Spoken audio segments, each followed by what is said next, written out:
How's it going, YouTube? I got this old Johnson Snowmobile for free back in December, and the engine was blown, but the chassis is fairly straight and there's not too much rust on it, so I figured it would be a pretty good candidate for a four-wheeler project. I've always wanted to do this. I did do it on a Yamaha Bravo 250, but I put front tires on, but there wasn't a rear axle. It was just a track, so this will be my first one that's a true four-wheeler. But to put these front tires on, what I did is, I know this is very ugly welding and everything, but there were so many gaps in here, it was really difficult to weld, and the wire kept getting stuck in my uncle's welder. So you have to hold it a certain way, so it's kind of hard to really get any good welds on it, but it is nice and strong, and I'm still going to strengthen it a little bit more. But this is just a rear or a front axle off of a John Deere R72. Cut it right in half, and I basically tried getting the this front support as smooth as I could, weld that on both sides. And I also put pins in where the original spindles were on both sides and welded. I'm still going to clean up those welds and try to make it look a little better, but there's not too much hope for those welds. But anyways, these are tie rods off of a Motoski Capri. I had to shorten them all the way up for them to work because they're a bit too long, and I ended up having to cut a little bit of thread off because this tie rod end would bottom out. And I did have them originally running down straight down to here, but the approach angle was way too steep, so when you would turn it, it would basically just want to bend it. So I took pieces of tubing, cut them to 3.5, and some long bolts, lock nuts, and a lock washer, and it works good now. I did that earlier today, but it has a pretty good turning radius, at least for a go-kart. That's cranked all the way to the left and then all the way to the right, so as you can see, it'll turn pretty good. Actually, it might be able to turn a little bit more, but it's hitting that. And I got it lined about the best I could. But I got this front end done, which wasn't really too difficult, just a little bit of time. And I have the 6.5 horse Predator engine from Harbor Freight I'm going to use on it. This tubing, this was going to be my engine mount, but I'm not sure whether or not I'm going to use it, because with how high it is, with how high the mount's going to be, I'm going to want this engine as far forward as I can get it, so I don't have to worry about it basically being on my lap. I shortened the chassis 18 inches, but just so I don't have to have 30 feet of chain running. I'm going to put a go-kart axle on it. I already ordered everything. I ordered a 1-inch live axle. I think the length was 45 inches. The front end's 44, so it should be just about even.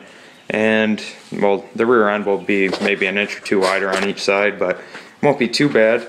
And I bought some pillow block bearings, 4-bolt pillow block bearings, that I'm just gonna drill 4 holes in the chassis, put the pillow block in, and have the axle actually run all the way through the chassis. I do have to figure out a way to strengthen the chassis. I was thinking, I have some rectangular tubing here that I cut from an old boat trailer, and I was thinking about using some of that. The only thing is I don't want it to take up too much room in the chassis. I have this piece of channel that I'm going to use. It'll fit right in there. I have to trim off a little bit, as you can see that lip, and so I can add a little bit of strength to the chassis, and then I'll just mount my snow flap right to it, and that'll work good. But I think that it should sit pretty level on the ground. It's going to be really low, but I think it should sit pretty level front and back. The rear is going to be a little bit higher, but the only thing that I'm a little bit nervous about is I have this 62 sprocket I bought, and you know, you can see how big that is. It's fairly big. And I also have this brake band here. All lines up good. I ordered a hub too from BMI Kart. The only thing I'm really worried about is this sprocket. I'm afraid I won't have enough room up in the chassis.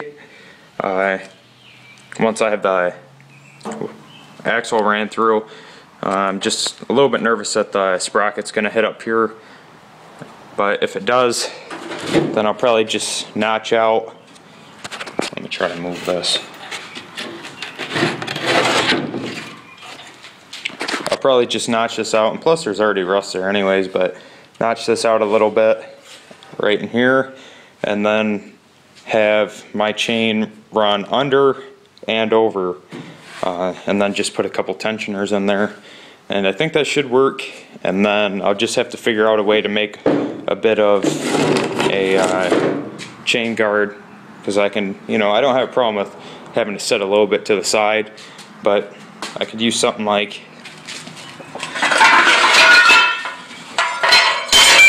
it's not that big of a deal, you know, I could always use something like that and just have it covering it, so it'll work fine. And I bought 10 feet of 41 pitch chain from Tractor Supply. It wasn't too bad of a price. I think it was like 20 bucks. Came with the master link. I have a million of those, and I bought this brake cable. But the other things I ordered from BMI, I ordered my axle, tires, hub. I ordered a kill switch and throttle cable. The kill switch is because I'm eventually going to make some sort of engine cover for it, and then I can just have my kill switch mounted on the front along with like a choke and whatnot. But I'm just going to use the original thumb throttle for it, and I can use the same original brake cable or brake handle or whatever you want to call it. But I'm still not exactly sure how I'm going to go about strengthening the bottom of the chassis, but I am going to make sort of a triangle shape up front.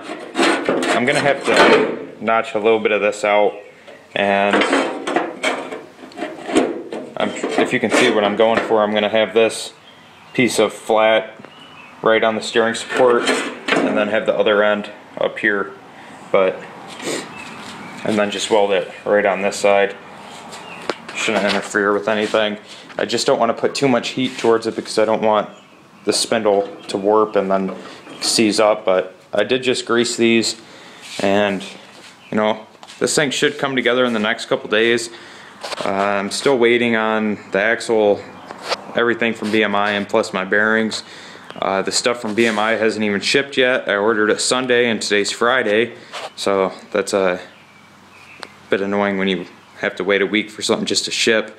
But I did notch out my hood a little bit, and I also wet sanded it, and I think I'm going to paint it a different color, but I don't know. But I have it notched out so that will work. I took off the windshield. I put it up there because I'm not sure if you can see how cloudy it is. You can't even see through it. So anyways, YouTube, I'll have a video up in the next couple days, hopefully, of possibly riding this thing, or just an update, because I was hoping to get it all done this weekend, but since stuff still hasn't shipped, might be a little while. So anyways, thanks for watching.